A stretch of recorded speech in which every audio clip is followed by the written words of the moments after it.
Bienvenidos a Conversaciones del Más Allá.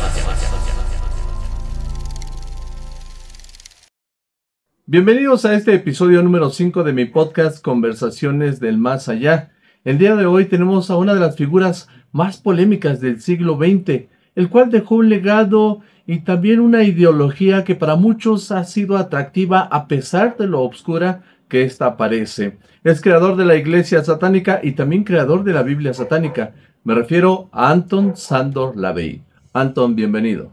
He regresado de entre las sombras, Oxlack. Qué irónico. El mundo que alguna vez me llamó blasfemo, ahora invoca mi nombre como si fuera el de un ídolo. Pero así es la naturaleza humana. Condenan lo que desean y desean lo que condenan. Así que, aquí estoy, desde el más allá, dispuesto a conversar contigo y con tu legión. Anton, en tu niñez o adolescencia, ¿cuál fue el momento de contacto con el ocultismo o con los temas oscuros? No hubo un solo momento, Oxlack. Fue un despertar lento, como la pupila que se acostumbra a la oscuridad. Desde niño observaba lo que otros no querían ver. Mientras los domingos todos iban a rezar a sus iglesias, yo tocaba el órgano en circos y ferias, viendo cómo esos mismos devotos se embriagaban con mujeres y pecado la noche anterior. Fue ahí donde comprendí la gran farsa de la moral humana. El hombre es un animal hipócrita, temeroso de su propia naturaleza. A los 16 ya leía a Nietzsche, a Crowley y a los ocultistas victorianos, pero no buscaba demonios en la sombra, buscaba la verdad detrás del miedo. Descubrí que el ocultismo no es más que el estudio de los impulsos humanos, el deseo, la ira, la venganza, la lujuria, todos ellos prohibidos por las religiones, pero absolutamente naturales. Mi contacto con lo oscuro no fue una revelación mística, fue una constatación brutal de la realidad. El mal no está en los demonios, Oxlack. El mal está en la negación de lo que somos. Y yo decidí no negarme nunca. ¿Recuerdas algunas películas que te hayan influido en la vida? Oh, sí. El cine fue una de mis iglesias favoritas. Desde joven comprendí que la pantalla grande tenía más poder sobre el alma que cualquier púlpito. Mientras los sacerdotes recitaban promesas vacías, en los cines la gente sentía miedo, deseo, fascinación, emociones reales. Me influenciaron las películas que mostraban la dualidad humana, las que se atrevían a tocar lo prohibido. Fausto, por ejemplo, la eterna historia del hombre que vende su alma por conocimiento y placer. O El gabinete del doctor Caligari, ese festín de locura y manipulación. Ahí comprendí que los verdaderos demonios no tienen cuernos, tienen bata blanca o crucifijo. También admiraba a los monstruos clásicos, Drácula, Frankenstein, el hombre lobo, seres rechazados por una sociedad moralista. Yo veía en ellos la metáfora perfecta del satanista moderno, el individuo poderoso que se atreve a ser diferente y es castigado por ello. Y claro, el film noir, esas sombras, esa música, todo ese erotismo disfrazado de peligro. El cine me enseñó que la estética del mal puede ser más honesta que la falsedad del bien. Si Hollywood hubiera entendido lo que yo entendí, habrían fundado la iglesia de Satán antes que yo. Anton, sé que en un momento trabajaste como fotógrafo forense, algo bastante fuerte. ¿Qué provocaba en ti ver esos cuerpos sin vida? Verlos mutilados o descompuestos. Sí, el olor de la muerte, la textura del silencio que deja un cuerpo sin alma. No era un trabajo para los débiles, Oxlack, pero para mí fue una lección invaluable sobre la naturaleza humana. Ver cadáveres no me perturbaba, me fascinaba la serenidad con la que el cuerpo se desprende de toda pretensión. En la morgue no hay máscaras, no hay títulos, no hay religiones. El sacerdote, el criminal, el amante, el hipócrita, todos terminan igual, desnudos ante la podredumbre. No sentía horror, sentía claridad. Comprendí que el miedo a la muerte es la herramienta más poderosa que han usado los manipuladores de almas, y mientras otros rezaban para escapar de ella, yo aprendí a convivir con ella. Cada cuerpo que fotografiaba era una historia interrumpida, un espejo de lo inevitable. Y con cada disparo de mi cámara me recordaba a mí mismo, este también será tu destino, Anton. Así que vive con fuerza, con deseo, con voluntad. Sé tu propio Dios antes de convertirte en polvo. ¿Es verdad que también trabajaste en un lugar donde recibías llamadas de denuncias paranormales? Cuéntanos cómo fue tu experiencia y qué te platicaba la gente. Eso es bastante interesante. Sí, Oxlack. Trabajé durante un tiempo para la policía de San Francisco, recibiendo llamadas sobre hechos inexplicables, luces en el cielo, voces en los pasillos, crucifijos que se movían solos, mujeres que decían estar poseídas, y lo que descubrí no fue actividad sobrenatural, fue la psique humana desbordándose por las grietas de su propia represión. Cada llamada era una confesión disfrazada de miedo. El hombre que oía pasos en su ático ocultaba culpa.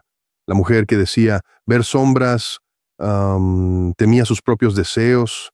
El adolescente que afirmaba que un demonio lo visitaba solo estaba descubriendo su sexualidad bajo el yugo de una moral enferma.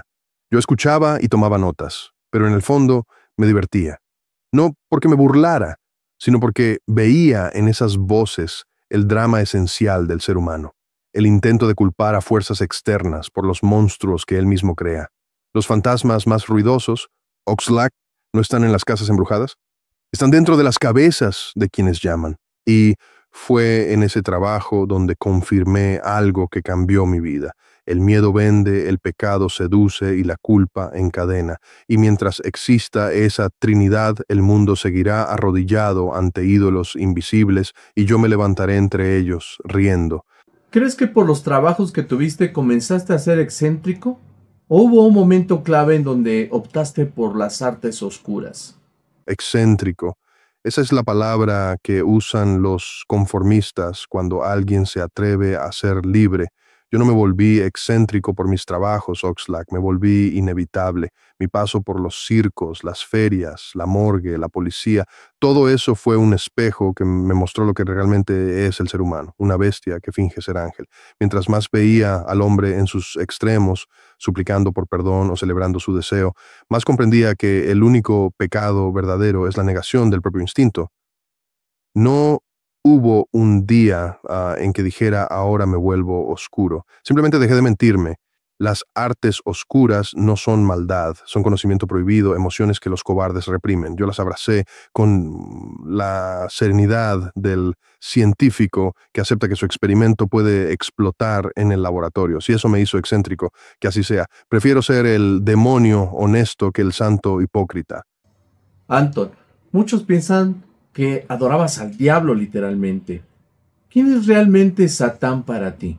La eterna pregunta, el error más delicioso de todos, creer que yo adoraba a un ser con cuernos, cola y tridente. Escucha bien, Oxlack, Satán nunca fue una criatura para mí. Satán es un símbolo, un arquetipo, un espejo. Representa el orgullo, la libertad, la razón y la carne, todo aquello que las religiones llaman pecado para mantenerte arrodillado. Cuando los cristianos dicen renuncia a Satán, lo que realmente dicen es renuncia a ti mismo, niega tu deseo, tu intelecto, tu fuerza.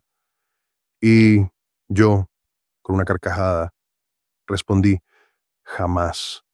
Satán es el rebelde original, el que se negó a servir, y en ese acto de rebelión yo encontré pureza, porque no hay nada más honesto que el que se enfrenta a su creador y dice, no necesito tu luz para existir. Yo no adoro a Satán, yo soy Satán, y tú también lo eres cada vez que desafías lo impuesto, cada vez que eliges placer sobre culpa, razón sobre fe, realidad sobre ilusión. El diablo, querido Oxlack, es solo Dios contado por los vencidos. ¿Cuál fue el momento exacto en el que decidiste fundar la iglesia de Satán? Fue en una noche de Walpurgis, 30 de abril de 1966. Mientras el mundo dormía en su rutina hipócrita, yo afeité mi cabeza como señal de ruptura, de renuncia a toda ilusión de santidad, y declaré el nacimiento de algo que el mundo jamás había visto, la iglesia de Satán. No lo hice como acto de locura, sino de lógica. Durante años había observado cómo la gente buscaba consuelo en falsos dioses, cómo necesitaban símbolos para justificar su existencia. Así que decidí darles uno, el más honesto de todos. No fue una inspiración divina, sino una conclusión inevitable. El cristiano tiene su iglesia, el budista su templo, el científico su laboratorio, y el hombre que no teme al deseo, que acepta la oscuridad, que se atreve a pensar, ese no tenía nada. Así que encendí una vela negra y dije, que se levante una nueva iglesia para los que se atreven a ser humanos. Esa noche, Oxlack, el infierno, se organizó oficialmente. Y lo mejor de todo fue ver a los moralistas temblar porque sabían que lo que más temen no es el demonio, sino la verdad disfrazada de él. ¿El satanismo fue una filosofía, una provocación o ambas cosas? Oxlack, qué delicioso dilema. ¿Filosofía o provocación? La respuesta es simple. Una provocación tan poderosa que se volvió filosofía. El satanismo fue mi forma de gritar la verdad en un mundo que solo escucha cuando se escandaliza. Si hubiera hablado de razón, instinto y libertad con un tono amable, nadie habría prestado atención. Pero al mencionar a Satán, las almas mojigatas despertaron y al hacerlo me dieron su poder. Sí, fue provocación, pero no gratuita. El shock era la puerta, la filosofía, el contenido. Bajo el rugido del ave satani había una idea clara, que el ser humano no necesita deidades externas, que la moral impuesta es un grillete y que la verdadera iluminación surge cuando abrazas lo que eres, no lo que te dicen que deberías ser. El satanismo es la filosofía del individuo soberano, del Dios en carne y hueso, el que ríe en los funerales, el que ama sin culpa, el que no pide perdón por existir.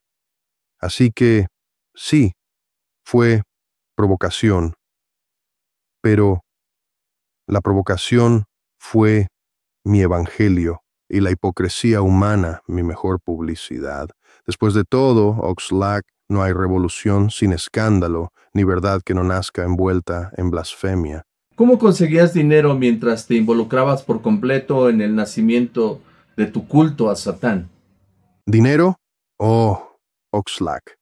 Siempre me ha hecho gracia cómo los espirituales viven obsesionados con el dinero ajeno. Los curas piden limosnas, los evangelistas venden salvación, y cuando el Papa Negro cobra entrada para un ritual, de pronto eso es escandaloso.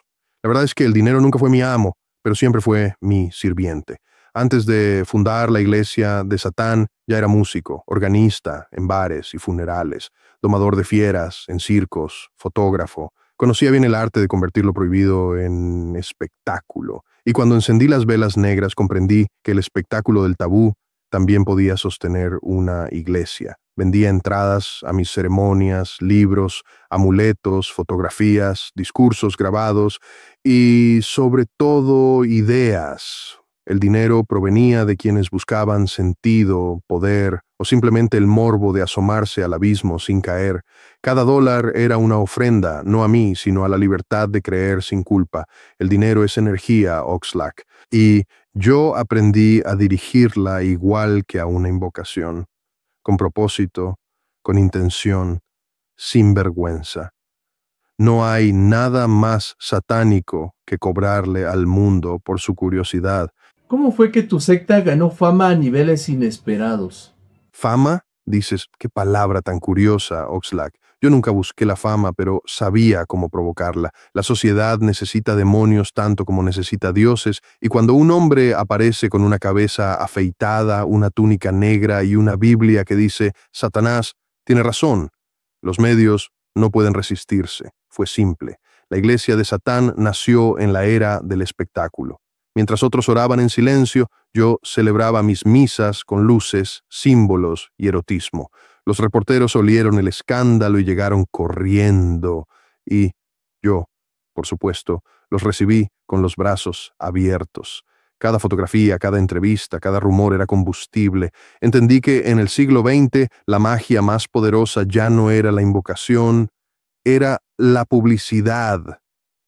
Las celebridades vinieron a mí, actores, músicos, escritores, todos fascinados con el tabú, y cada vez que un moralista gritaba mi nombre con indignación, mi iglesia crecía, porque el escándalo, Oxlack, es la forma más sincera de admiración.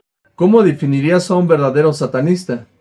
Un verdadero satanista, Oxlack, No necesita túnicas, ni pentagramas, ni sacrificios. Necesita voluntad, inteligencia y la valentía de mirarse sin mentiras. El satanista es el hombre o la mujer que se conoce y se acepta como es, sin excusas ni culpa. No se arrodilla ante dioses, pero tampoco se disfraza de santo. Sabe que el bien y el mal son instrumentos, no mandamientos. Un satanista usa la moral, no la obedece. Domina sus pasiones, pero no las reprime. Disfruta de los placeres del cuerpo sin pedir perdón por sentir y sobre todo piensa cuando el resto reza. No vive para complacer, sino para crear, para provocar, para despertar. Su templo es su mente, su altar, su cuerpo, su oración, su deseo cumplido.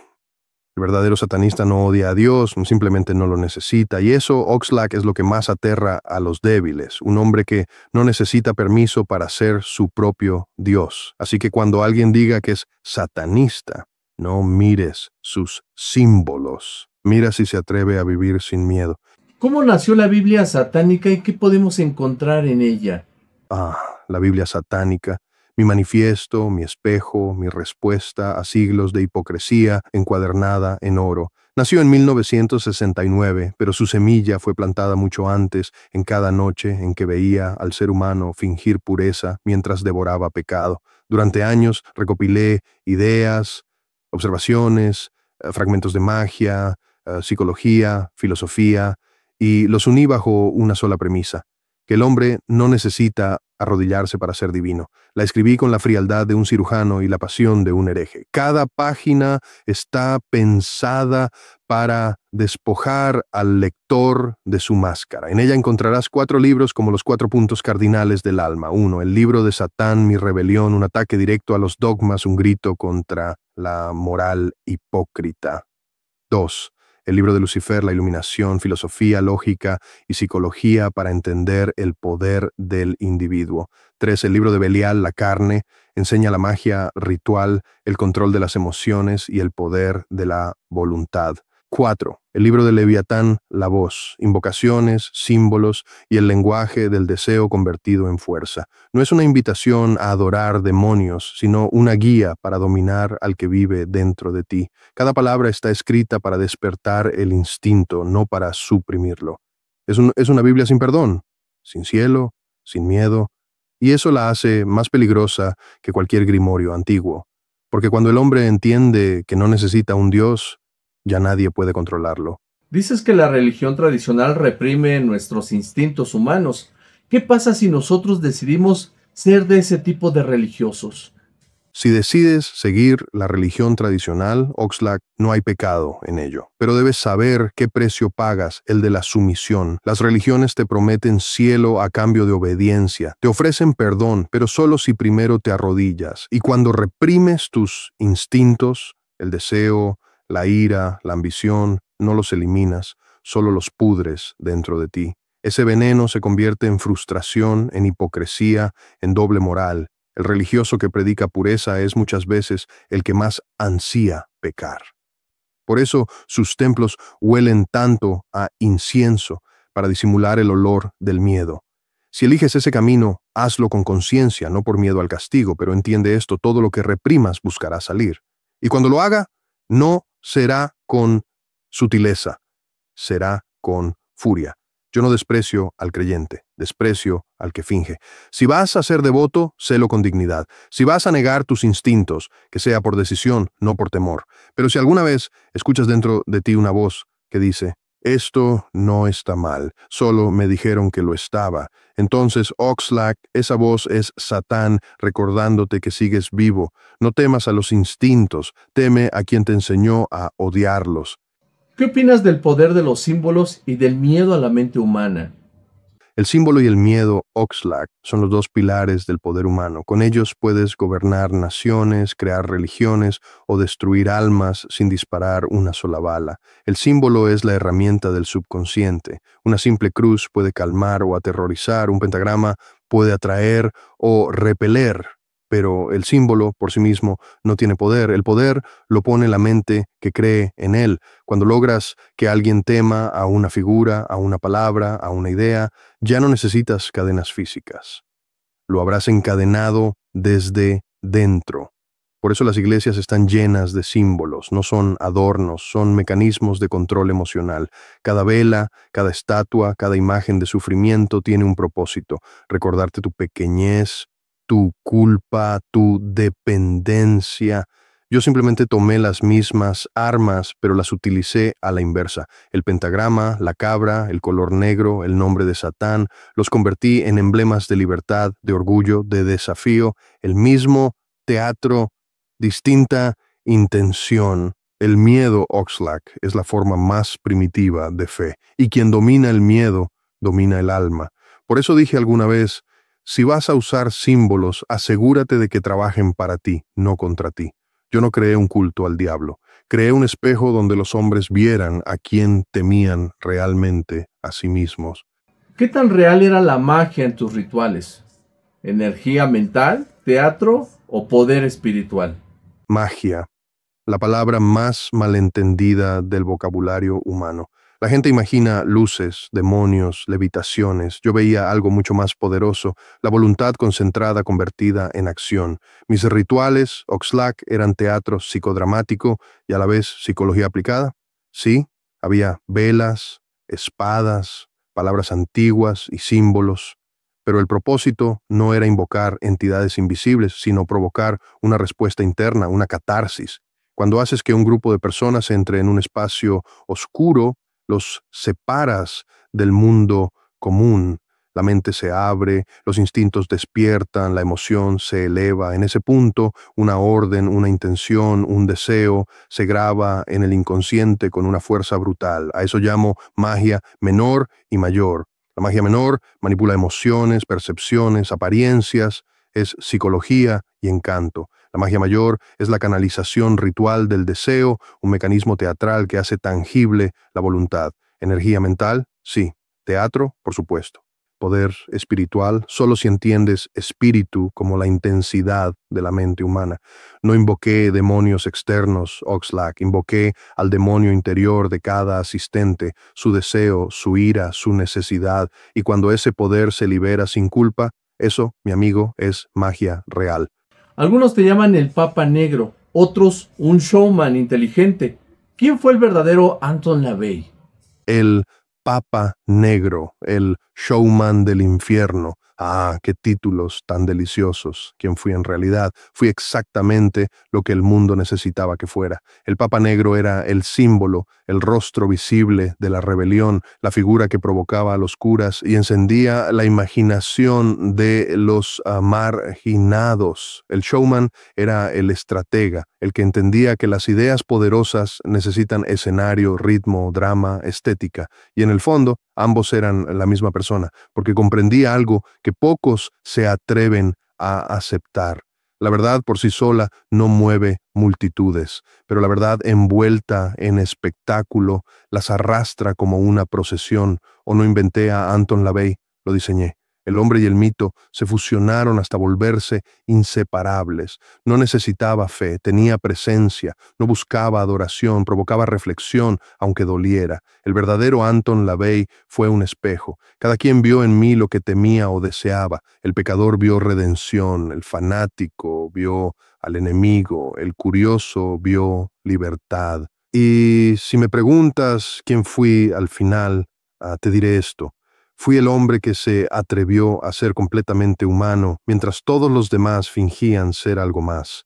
El Papa Negro murió, el showman también, pero la idea, Oxlack, la idea sigue viva, porque nadie puede crucificar un espejo. ¿Te consideras un filósofo o un provocador libertino que solo se dejaba guiar por sus instintos? Filósofo o provocador, dices. Qué curioso. Los que repiten ideas muertas son llamados filósofos. Los que crean ideas nuevas son llamados provocadores. Sí, soy un provocador, porque provocar significa mover hacia adelante. Provocar es despertar lo dormido, agitar la mente, hacer sangrar las certezas. Si eso me convierte en libertino, entonces bendito sea el libertinaje que nace de pensar por cuenta propia. Pero no confundas instinto con caos, Oxlack. Mis instintos no me gobiernan, yo los dirijo. El animal dentro de mí obedece al cerebro, no al revés. Ahí está la diferencia entre el hedonista común y el satanista. Yo no me pierdo en el placer, lo utilizo como herramienta de poder. Soy filósofo porque diseccioné al alma humana con bisturí y soy provocador porque la gente solo escucha cuando algo la hiere. ¿Y libertino? Por supuesto, porque no hay libertad más pura que la de un hombre que ha dejado de temer al placer. Soy el resultado de la lógica llevada hasta sus últimas consecuencias, el instinto consciente, la razón desatada, el deseo sin culpa. Así que sí, Oxlack, soy todo eso y más. Un filósofo con colmillos, un provocador con propósito, un libertino que jamás pidió perdón por disfrutar de estar vivo. ¿Hubo algo que los medios tergiversaron completamente sobre ti? Algo que los medios tergiversaron, prácticamente todo, Oxlack, pero eso era parte del juego, ¿no? Los medios nunca buscan comprender, buscan escándalo, y yo sabía que el escándalo vende más que la verdad, así que cuando me llamaron adorador del diablo, brujo, anticristo, no los corregí. ¿Por qué habría de hacerlo? Cada titular inflamado era una antorcha más que iluminaba mi templo, pero si hay algo que distorsionaron más que nada, fue mi propósito. Creyeron que yo quería destruir la religión. No, Oxlack, yo quería desenmascararla. No vine a prender fuego a las iglesias, vine a mostrar que estaban vacías por dentro. También inventaron absurdos, sacrificios, orgías satánicas, pactos con demonios. El público necesitaba su monstruo, y yo con gusto les di uno, porque entendí que a veces una mentira bien interpretada puede enseñar más que una verdad aburrida. La prensa quería a un demonio, y yo les di un espejo con cuernos, y cuando se asustaron de su propio reflejo, fue ahí cuando supe que había ganado. ¿Alguna vez no temiste simpatizar con el diablo? Pero no el arquetipo que describes, sino el espíritu maligno, si es que éste existiera. Temor, esa palabra le pertenece a los creyentes, no a mí, Oxlack. El que teme a algo le da poder sobre sí mismo. Yo jamás he arrodillado mi voluntad ante nada que no pueda mirar a los ojos. Si un espíritu maligno existiera realmente, ese diablo metafísico que tantos imaginan, te aseguro que no lo adoraría, lo respetaría, porque cualquier entidad capaz de oponerse a un dios tirano merece respeto, pero de temor, no.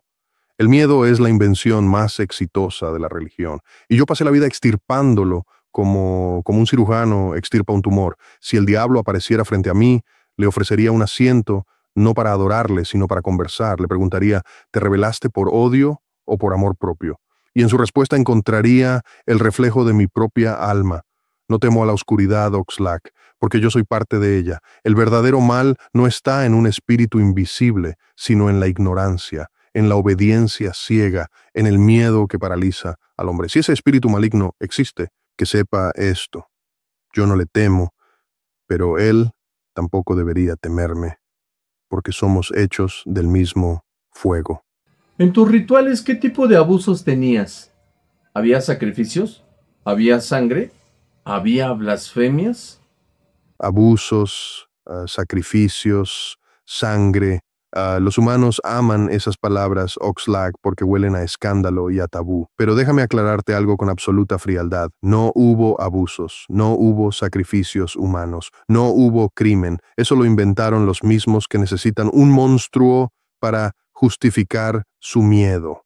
Mis rituales eran representaciones simbólicas, una psicodramaturgia pensada para liberar emociones reprimidas, no para cometer atrocidades. Usábamos espadas, cráneos, velas negras y nombres antiguos. Pero todo eso era escenografía psicológica, diseñada para provocar una reacción mental, no física. Sí, había blasfemias, y con gusto, porque blasfemar es un acto de higiene mental, una forma de romper con los dogmas que te programaron desde niño.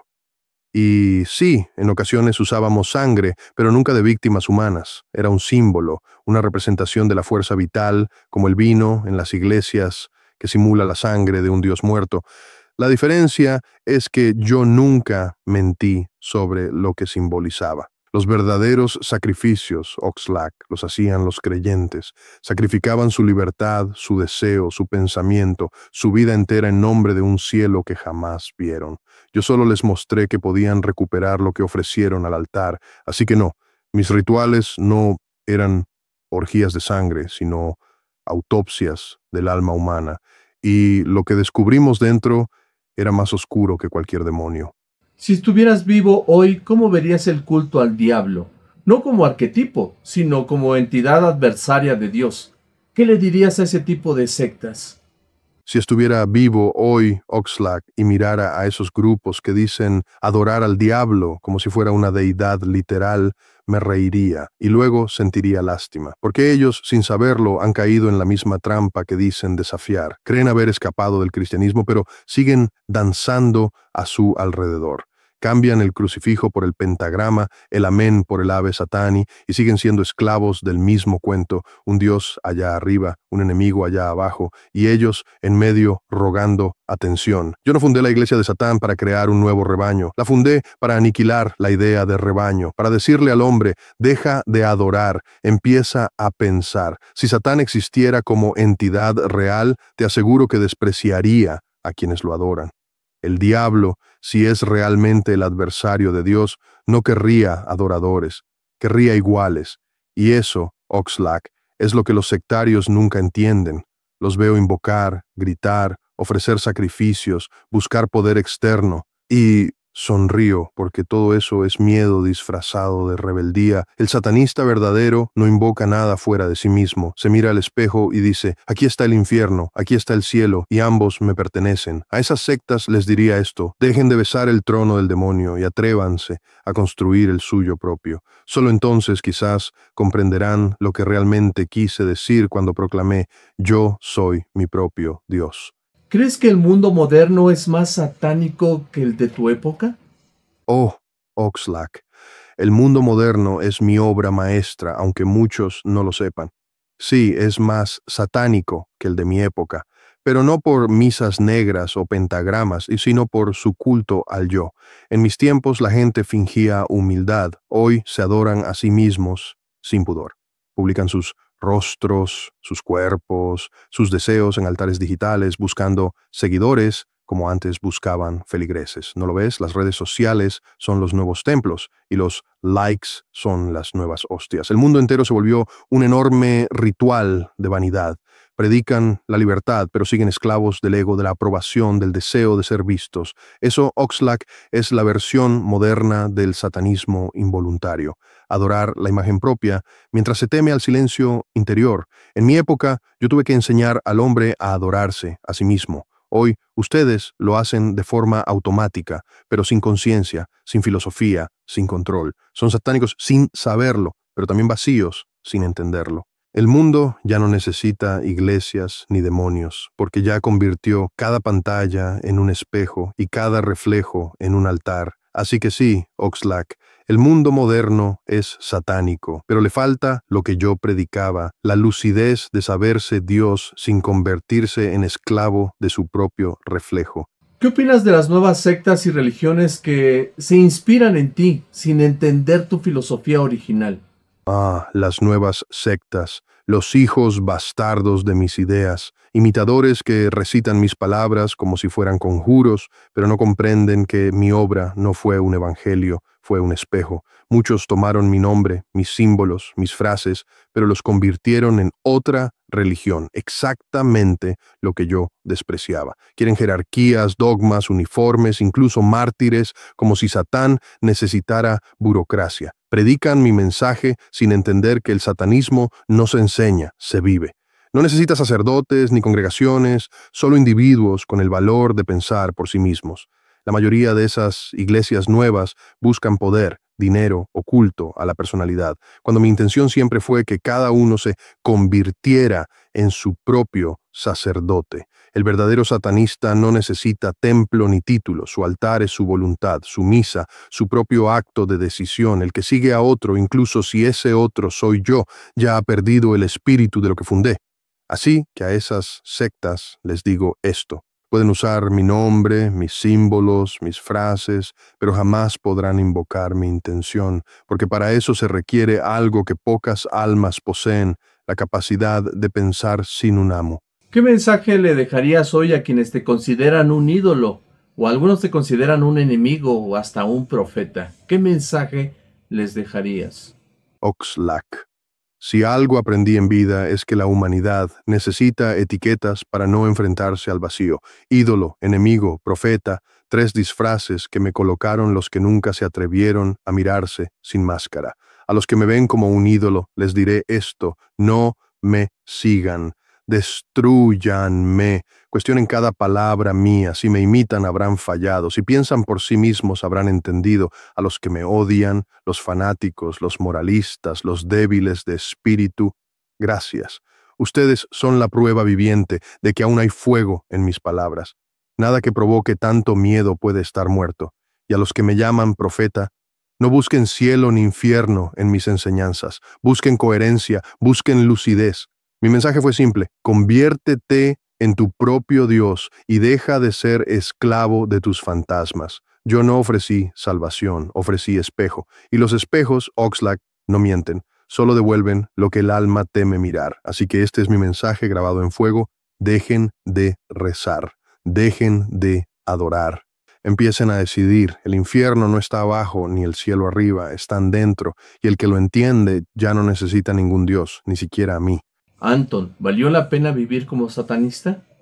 ¿Valió la pena vivir como satanista? Preguntas, Oxlack. Sí, valió cada segundo, cada crítica, cada mirada de miedo y cada susurro de condena. Porque vivir como satanista es vivir sin hipocresía. Es no pedir permiso para ser uno mismo. Es mirar al mundo con toda su fe fingida, su moral prestada y su miedo heredado. Y decir: yo no necesito su aprobación para existir. Valió la pena porque no fui esclavo de ninguna promesa de cielo, ni prisionero de ningún infierno inventado. Viví bajo mis propias reglas, con mis errores, mis placeres y mis verdades. Y eso, en una humanidad que vive arrodillada, es un acto de magia más poderoso que cualquier ritual. No todos pueden soportar el peso de ser su propio Dios, Oxlack. Pero quien lo logra, ya no teme morir. Porque sabe que la eternidad no se gana con rezos, se conquista con la certeza de haber vivido sin arrodillarse. Sí, valió la pena, porque nunca traicioné mi naturaleza. Y el infierno, créeme, es un lugar mucho más soportable que una vida vivida en mentira. Así que sí, Oxlack, valió cada gota de sombra, porque la oscuridad fue mía. Increíbles tus respuestas, me encantó toda la conversación que hemos tenido y me gustaría indagar más sobre lo escrito en tu Biblia satánica y en los otros 3 libros que escribiste, pero lamentablemente por el momento se ha terminado nuestro tiempo. Pero me gustaría que aceptaras en un futuro una nueva entrevista para profundizar en tu pensamiento. Así que mientras tanto, pues gracias Anton LaVey por aceptar esta charla desde el más allá. El tiempo, Oxlack, ese verdugo implacable. Pero no te preocupes, las sombras son pacientes y el infierno nunca cierra sus puertas. Aceptaré tu invitación cuando me vuelvas a llamar, porque aún hay mucho que diseccionar: la Biblia satánica, el libro de Belial, los ritos satánicos. Todas esas obras fueron lanzas clavadas en la conciencia dormida de la humanidad. No fueron textos para creer, sino para despertar. Y tú, Oxlack, has hecho algo que pocos logran. Me has llamado desde el más allá, no con miedo, sino con curiosidad. Eso te honra, y eso para mí es auténtica magia. Dile a tu legión Oxlack que no teman mirar a la oscuridad. Ahí, entre lo que les enseñaron a odiar, es donde encontrarán su verdadero rostro. Nos veremos de nuevo, investigador, cuando las luces del estudio se apaguen y el silencio vuelva a oler a azufre y a verdad. Oxlack. La oscuridad no es mi morada, es mi creación. Gracias también a todos ustedes por acompañarnos en este podcast. Si les gustó, suscríbanse al canal, dejen su like, compartan, dejen un comentario. Escríbanme si quieren una segunda parte con Anton Szandor LaVey. Escríbanme en los comentarios qué preguntas le harían y yo se las voy a hacer en un siguiente podcast. Mientras tanto, también denle clic a la campanita para que les notifique cuando suba el nuevo video. Mi nombre es Oxlack Castro y nos vemos en el siguiente episodio. Adiós. Y así llegamos al final de este capítulo. Pero recuerda, lo que aquí escuchaste apenas es el comienzo. Déjame tus preguntas, tus teorías o tus experiencias en los comentarios, porque tal vez tus palabras sean la clave para abrir la puerta hacia una segunda parte.